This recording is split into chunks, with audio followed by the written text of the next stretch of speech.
Good evening. मैं Naveen Kumar Singh, director platform education centre private limited Patna. आपका NTPC का एग्ज़ाम लगातार चल रहा है और सारे स्टूडेंट लगातार मेहनत कर रहे हैं और अपना बेस्ट देने का प्रयास कर रहे हैं। और बहुत सारे स्टूडेंट ऐसे भी हैं उनका ये चीज़ भी लगा हुआ रह गया कि सर अमुक कारण से हमारा एग्ज़ाम थोड़ा सा गड़बड़ हो गया। ये बात आप समझ लीजिए कि कोई भी आप एग्ज़ाम देते हैं, इतना ज़्यादा कंपटीशन अभी देख रहे हैं आप, टफ है, इतना ज़्यादा रस है, 35,000 वैकेंसी है, 1.25 करोड़ बच्चे हैं। तो इस बात को गांठ बांध लेना है कि एक छोटा सा गलती आपको दौर से बाहर कर सकता है। यहाँ उसके लिए कोई जगह नहीं है। इसलिए आपकी रणनीति एकदम सटीक होनी चाहिए। एग्जामिनेशन हॉल में आपका परफॉर्मेंस हमेशा आप बेहतर देने का प्रयास करें, ऐसा आपका होना चाहिए। नहीं तो थोड़ा सा भी कमी रहेगा, आपको परेशानी झेलना इसका पड़ जाएगा। बहुत सारे स्टूडेंट से अभी हमारी बातचीत होती है तो वो बताते हैं कि सर टाइम हम ठीक ढंग से मैनेज नहीं कर पाए, जिसके कारण अब 5 क्वेश्चन और हम बना सकते थे वो नहीं बना पाए। तो जबकि हम लगभग जितना भी वीडियो बनाते हैं इस बात पे हम ज़रूर चर्चा करते हैं कि टाइम मैनेजमेंट बेहतर आपका होना चाहिए। किस क्वेश्चन को बनाने से बेहतर है कि किस क्वेश्चन को हमको छोड़ना चाहिए, ये निर्णय बहुत महत्वपूर्ण है। इसलिए क्वेश्चन को देखने के बाद आपको समझ में आनी चाहिए कि ये क्वेश्चन हमको परेशान कर सकता है, तो पहला राउंड में उसको छोड़ करके हम लगातार बढ़ते चले जाएंगे और कोशिश करेंगे कि 1 से लेकर 100 तक हम लगातार बनाते चले जाएं और लास्ट में हम 5-7 मिनट का समय बचा पाएँ। और दूसरे राउंड में उस तरह का क्वेश्चन सेलेक्टिव जो आपसे नहीं बन पाया, तो अगर समय बचा पाते हैं तो उसके लिए आपको अटेम्प्ट करना चाहिए दोबारा से। नहीं तो पता चलता है कि 2-4 क्वेश्चन इस तरह का मिला कि जिसको हम बनाने में लग गए और वहाँ हमारा टाइम ज़्यादा से ज़्यादा चला गया। तो वैसी परिस्थिति में आपका टाइम का मैनेजमेंट सही ढंग से नहीं हो पाया और लास्ट मोमेंट में पता चला कि 10-12 क्वेश्चन हमारा ऐसा छूटा जिसमें आराम से हम 5-7 क्वेश्चन बना सकते थे। तो ऐसी परिस्थिति में आपको बहुत ज़्यादा अफसोस होता है। तो ऐसा मेरे ख्याल से बहुत सारे स्टूडेंट को हो रहा होगा। हालांकि उसमें अभी आप देख रहे हैं कि एग्जामिनेशन में सबसे बड़ा जो आपका स्पीड को ब्रेक करता है वो मिक्स क्वेश्चन रहता है कि जीएस के बाद आपका मैथ आ गया, फिर रीजनिंग आ गया, फिर दूसरा क्वेश्चन आ गया। इस तरीके से मिक्स क्वेश्चन में आपका स्पीड मेंटेन नहीं हो पाता है।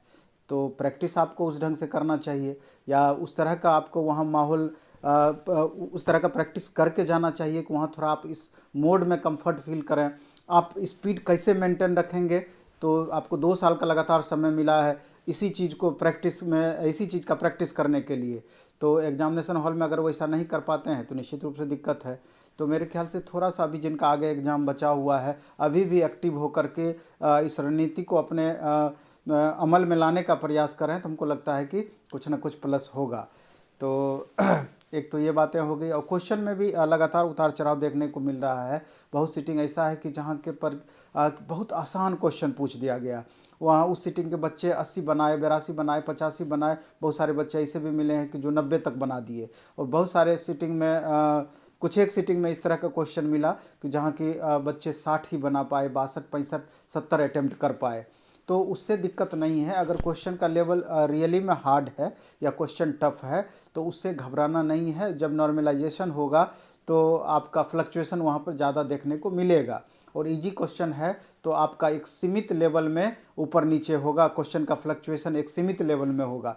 तो इसलिए टफ या इजी से मतलब नहीं है, आप अपना बेस्ट देने का प्रयास करें। और अगर अपना आप बेस्ट देते हैं तो मेरे ख्याल से आपका CBT 2 में भी रिजल्ट होने का होप रहेगा। और 60 भी जो स्कोर किए हैं, अगर उस सीटिंग में क्वेश्चन स्टैंडर्ड पूछा है तो निश्चित रूप से उनका भी होप होगा। और जो क्वेश्चन 70 प्लस किए हैं उनका भी होप रहेगा। तो उस हिसाब से अभी कट ऑफ बता पाना या उसके बारे में चर्चा करना बिल्कुल भी उचित नहीं है, क्योंकि क्वेश्चन का जब सिटिंग बाय सिटिंग जब तक व्याख्या पूरा डिटेल नहीं होगा तब तक एग्जैक्ट बताना CBT 1 का क्या कट ऑफ रहेगा थोड़ा सा मुश्किल रहेगा। लेकिन फिर भी अगर आप एग्ज़ाम दिए हैं तो आपके सिटिंग में किस तरह का क्वेश्चन पूछा है और अन्य लड़कों से अगर आप बात किए होंगे तो एक एवरेज आपको आइडिया आ जाएगा कि कट ऑफ एवरेज कितना रहना चाहिए।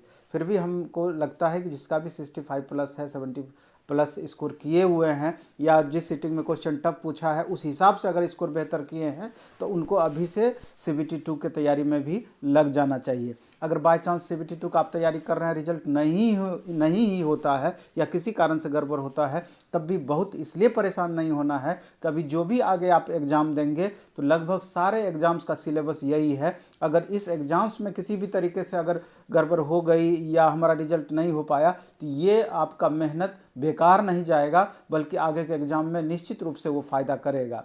लेकिन और दूसरी बात इस बात को भी समझना है कि जून के बाद ही CBT 2 एग्ज़ाम होना है और इसका एक हम डिटेल वीडियो भी बनाएंगे कि एवरेज जो एग्ज़ाम्स होता है उसका क्या नॉर्म है, कितने दिन के बाद रिजल्ट दिया जाता है, कितने दिन के बाद क्या होता है, इसका एक हम डिटेल बनाएंगे वीडियो, तो उससे भी आपको ये बातें ज्ञात हो जाएगी। लेकिन जो भी स्टूडेंट CBT 1 का एग्ज़ाम दे चुके हैं उनको लगता है कि हमारा तैयारी बेहतर रहा है तो CBT 2 के तैयारी में 100% आप लग जाएं। और चूँकि आगे ग्रुप डी का भी एग्ज़ाम अप्रैल से होना है और 70 to 80% स्टूडेंट ग्रुप डी का भी फॉर्म भरे हुए हैं और सिलेबस में बहुत ज़्यादा अंतर आपका नहीं है। आप देख रहे हैं कि ग्रुप डी के सिलेबस में 25 क्वेश्चन मैथ से रहना ही है, 30 क्वेश्चन रीजनिंग से रहना है, साइंस से आपका 25 क्वेश्चन रहना है और करेंट अफेयर्स से आपका 10 क्वेश्चन अप्रॉक्स रहना है। तो कुल मिलाकर के ग्रुप डी में 100 क्वेश्चन में से 90 क्वेश्चन इसी 4 सेक्शन से आपका रहना है, 90 मार्क्स का इसी 4 सेक्शन से। और बाकी 10 मार्क्स में स्टैटिक जीके आ जाएगा, हिस्ट्री, पॉलिटी, इकोनॉमी, ज्योग्राफी सारे पेपर्स आ जाएंगे। तो मेरे ख्याल से सेलेक्टिव इतने सब्जेक्ट पे आप ज़्यादा फोकस करेंगे तो ग्रुप डी के लिए आपका बेहतर परफॉर्मेंस बना रहेगा। और जहाँ तक CBT 2 का सवाल है तो बहुत वेरिएशन नहीं है। यहाँ पर आपका 25 मार्क्स का मैथ था तो वहाँ 35 मार्क्स का मैथ पूछा जाएगा CBT 2 में। इसके अलावा 35 मार्क्स का रीजनिंग पूछा जाएगा।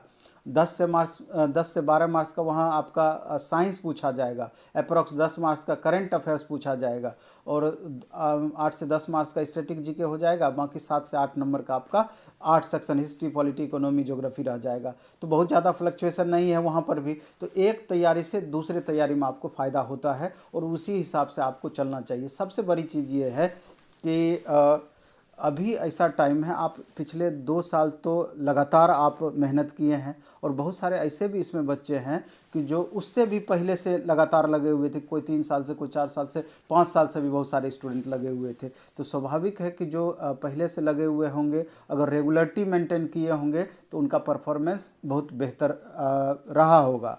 और सबसे बड़ी बात है कि CBT 2 के मोड में, CBT 1 में तो चूँकि 35,000 वैकेंसी है, 20 गुना रिजल्ट दिया जाएगा, 7 लाख आपका रिजल्ट दिया जाएगा, तो थोड़ा आसानी से CBT 1 में आपका रिजल्ट हो जाएगा, बहुत परेशानी नहीं भी हो सकता है। लेकिन CBT 2 और इसमें आप CBT 1 पास करके आप तीर मार लेंगे, ऐसा भी नहीं होना चाहिए। फाइनल सिलेक्शन आपका कैसे हो ये ज़्यादा महत्वपूर्ण है और उसके लिए ये बात आप समझ लीजिए, इस बात को गांठ बांध लीजिए कि आपका पसीना छूट जाएगा। बहुत ज़्यादा मेहनत करने की ज़रूरत है CBT 2 के लिए।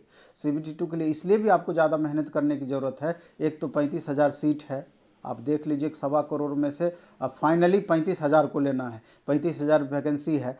इसके अलावा आप देखेंगे कि जो 7 लाख रिजल्ट दिया जाएगा उसमें 1 से 1.5 लाख ऐसे बच्चे होंगे जिसका पिछले बार NTPC में रिजल्ट पॉइंट से कुछ मार्क्स से छूटा हुआ होगा और इस बीच में वो तैयारी भी बेहतर तरीके से किए होंगे।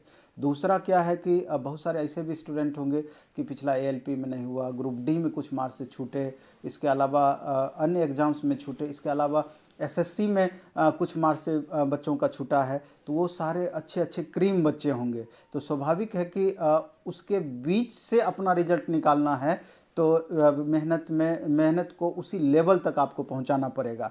तो अभी जो भी आपके पास समय, जितना भी आपके पास बचा हुआ है, तो मेरे ख्याल से आपको चाहिए कि मैथ, रीजनिंग, साइंस, करंट, ये 4 पेपर पर आप एकदम पूरा का पूरा फोकस करें।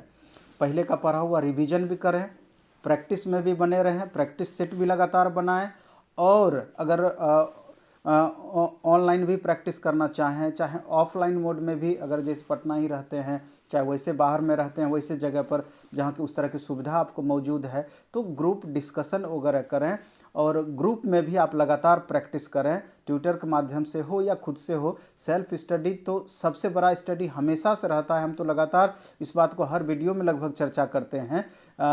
लेकिन एक रेगुलरिटी मेंटेन होना चाहिए, आपका ग्रुप बेहतर होना चाहिए।